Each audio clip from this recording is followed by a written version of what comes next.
যুক্তরাজ্য থেকে কেন মুখ ফিরিয়ে নিচ্ছেন বিদেশি শিক্ষার্থীরা? আন্তর্জাতিক শিক্ষার্থীদের আবেদন করার হার গত শিক্ষাবর্ষের তুলনায় কমেছে 27%। 136 বিলিয়ন মার্কিন ডলারের ক্রিয়েটিভ ইন্ডাস্ট্রিতে ক্ষতির আশঙ্কা। সরকার বলছে মোট অভিবাসীর সংখ্যা ঠিক রাখা ও স্নাতক ভিসা তথ্য গ্র্যাজুয়েট রুটের অপব্যবহার ঠেকানোই উদ্দেশ্য। যুক্তরাজ্যের বিশ্ববিদ্যালয়গুলোতে ভর্তিতে বিদেশি শিক্ষার্থীদের আবেদন হঠাৎ করেই উল্লেখযোগ্য হারে কমতে শুরু করেছে। এমন অবস্থায় ভিসা নীতিতে আরও বিধিনিষেধ আরোপে নানা আশঙ্কার কথা বলছেন সংশ্লিষ্ট ব্যক্তিরা। বলা হচ্ছে, বর্তমান অবস্থায় আরও বিধিনিষেধ আরোপ করা হলে দেশটির বিলিয়ন ডলারের সৃজনশীল ইন্ডাস্ট্রিতে মেধাবীদের সংকট তৈরি হতে পারে। দ্য ব্রিটিশ একাডেমির সে দেশের মাইগ্রেশন অ্যাডভাইজারি কমিটিকে জানিয়েছে, গ্র্যাজুয়েট ভিসা বন্ধ করে দেওয়ার ফলে যুক্তরাজ্যের একাডেমিক ও গবেষণার প্রাণবন্ত পরিবেশ নষ্ট করে দিতে পারে।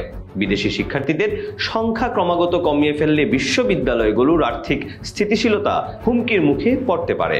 বিভিন্ন কোর্স বন্ধ করে দেয়া ও কর্মকর্তা কর্মচারীর সংখ্যা কমিয়ে আনতে পারে। চলতি বছরের শুরুতেই বিদেশি শিক্ষার্থীদের ওপর আরোপিত কিছু বিধিনিষেধের ফলে ইতোমধ্যেই নতুন শিক্ষার্থীদের আবেদন কমে গেছে।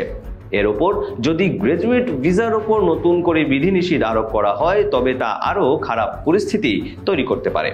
সম্প্রতি এক জরিপের তথ্য এমন আশঙ্কার কথাই বলা হয়েছে। ব্রিটিশ ইউনিভার্সিটিজ ইন্টারন্যাশনাল লিয়ান্স অ্যাসোসিয়েশনের 75টি বিশ্ববিদ্যালয়ে পরিচালিত জরিপে দেখা যাচ্ছে, সেখানে বিদেশি শিক্ষার্থীদের ভর্তির আবেদন আগের বছরের তুলনায় 27% কমে গেছে। যুক্তরাজ্যে এখন একজন বিদেশি শিক্ষার্থী পড়াশোনার সময় সপ্তাহে সর্বোচ্চ 20 ঘন্টা খণ্ডকালীন কাজ বা চাকরি করতে পারেন, আর বন্ধের দিনগুলোতেও যা করা যায় পুরো দিন। পাশাপাশি একজন বিদেশি শিক্ষার্থী সেখানে আন্ডার গ্রাজুয়েট মাস্টার্স কিংবা MBA করার পর সর্বোচ্চ 2 বছরের জন্য যুক্তরাজ্যে বসবাস করার জন্য ভিসা পেতে পারেন। এই 2 বছরের মধ্যে তারাও চাইলে যে কোনো কোম্পানিতে কাজ কিংবা চাকরি করতেই পারে। এই ভিসাকে বলা হয় গ্র্যাজুয়েট রুট ভিসা, আর PhD গ্র্যাজুয়েটরা এই ভিসা পান 3 বছরের জন্য।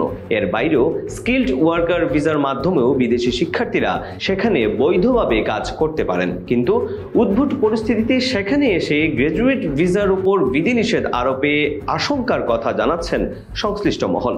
যুক্তরাজ্যের ক্রিয়েটিভ ইন্ডাস্ট্রির আকার প্রায় 136 বিলিয়ন মার্কিন ডলার, বাংলাদেশি টাকায় যার পরিমাণ প্রায় 16 লাখ কোটি টাকা, যার একটি বিরাট অংশ জড়িয়ে আছে বিদেশি ট্যালেন্টদের অবদান। এইসব বিদেশি ট্যালেন্টের মধ্যে অন্যতম হচ্ছে সেখানে পড়তে যাওয়া শিক্ষার্থী ও গবেষক। ভিসা নীতিতে বিধিনিষেধ আরোপের আশঙ্কার মাধ্যমে ট্যালেন্টের বিরাট এই অংশ এক অনিশ্চয়তার মধ্যে পড়তে যাচ্ছে।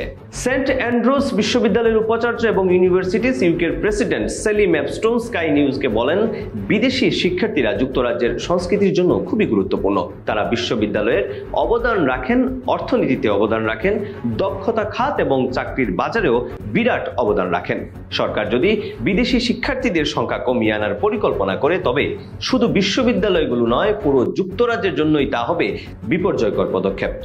চলতি বছরের মার্চ থেকেই স্নাতক ভিসার ভবিষ্যৎ নিয়ে উদ্বেগ বেড়েছে, যখন স্বরাষ্ট্রমন্ত্রী জেমস ক্লেভারলি মাইগ্রেশন অ্যাডভাইজারি কমিটিকে নির্দেশ দেন যাতে গ্র্যাজুয়েট রুট তথা স্নাতক ভিসার অপব্যবহার না হয় তা নিশ্চিত করতে, বিশেষ করে স্টাডি ভিসা যাতে অভিবাসনের উদ্দেশ্যে না হয় তা খতিয়ে দেখতে।